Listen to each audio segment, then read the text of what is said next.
Assalamualaikum warahmatullahi wabarakatuh. Halo semuanya, kembali lagi bersama saya Indri Sapitri dengan NIM 1986206108. Nah, di video kali ini saya akan menjelaskan tentang metode penelitian biografi. Metode penelitian biografi merupakan bagian dari metode penelitian kualitatif. Nah, adapun pengertian dari metode penelitian biografi itu sendiri yaitu biografi terdiri dari kata bio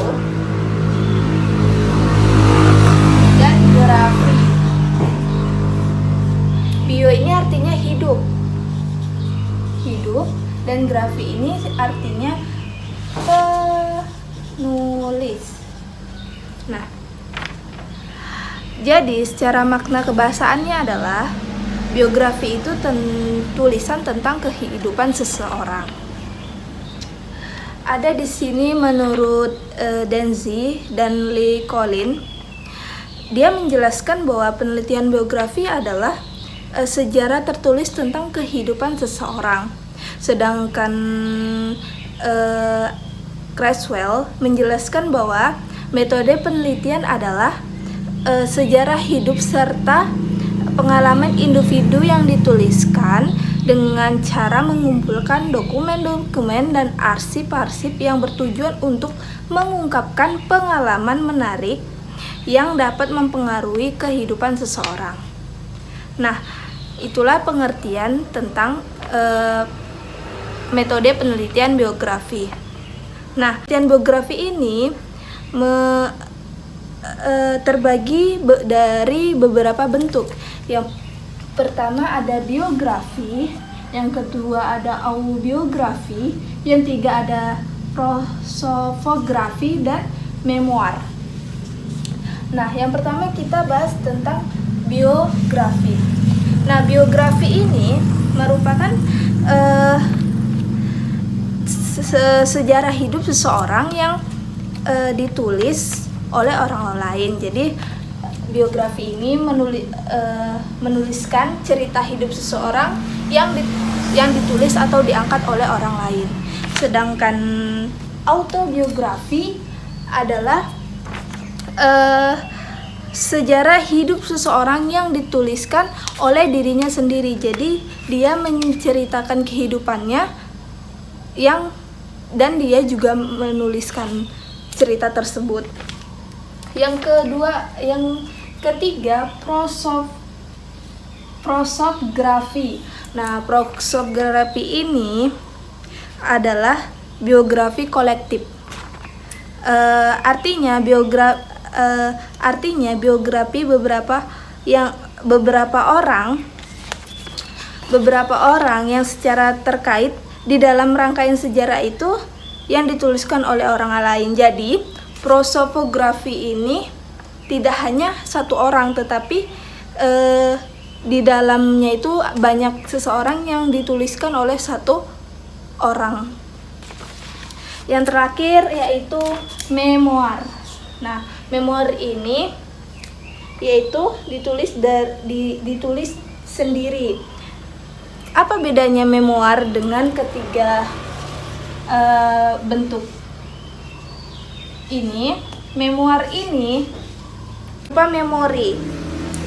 Memori itu berupa memori, dan di dalamnya itu tidak hanya satu kasus. Ada yang tidak kasus saja diceritakan di dalam memoir tersebut.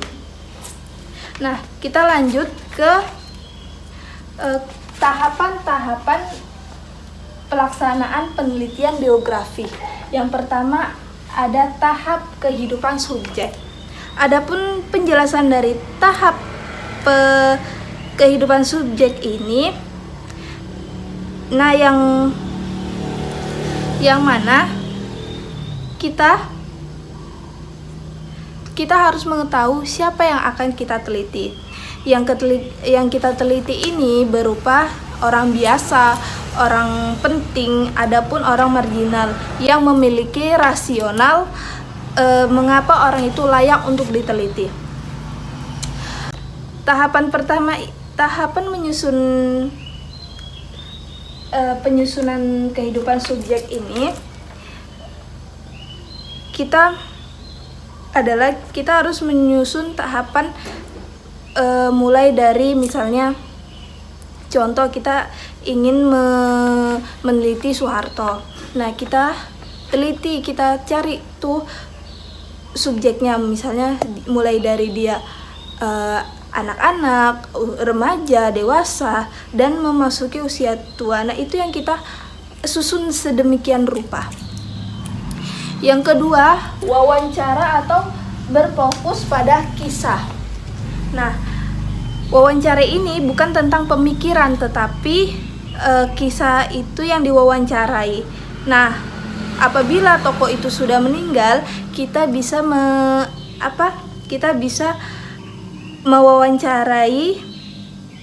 mencari orang-orang terdekat beliau.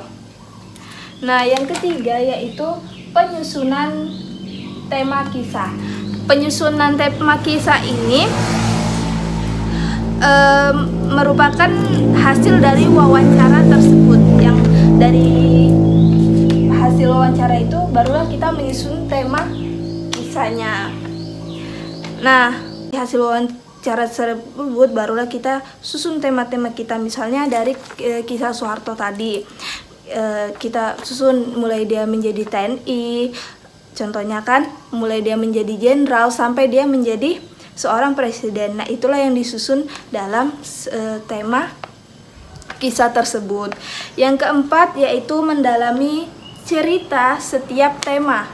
Nah, kita harus mendalami dari cerita setiap tema tersebut.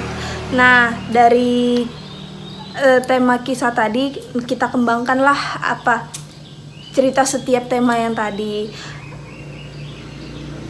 yang sudah kita susun tersebut. Nah, barulah kemudian dilakukanlah interpretasi kisah yang kelima.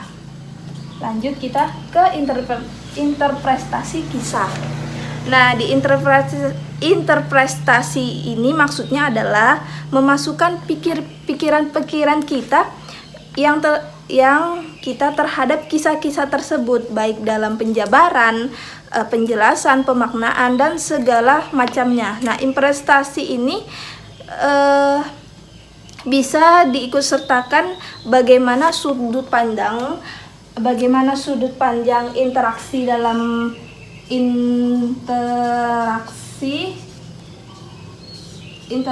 dalam kehidupan. Yang kedua ada isu budaya. Yang ketiga ada ideologi, dan yang terakhir ada konteks selara. Dan terakhir adalah konteks selara. Nah, inilah dari sudut pandang dari tahapan yang interpretasi kisah. Dan yang terakhir kita masuk ke penulis laporan. Itulah beberapa tahapan penyusunan dari metode penelitian biografi. Nah, itu saja penjelasan saya terkait penjelasan tentang penelitian kualitatif, dan saya menjelaskan tentang penelitian biografi. Saya akhiri. Wassalamualaikum warahmatullahi wabarakatuh.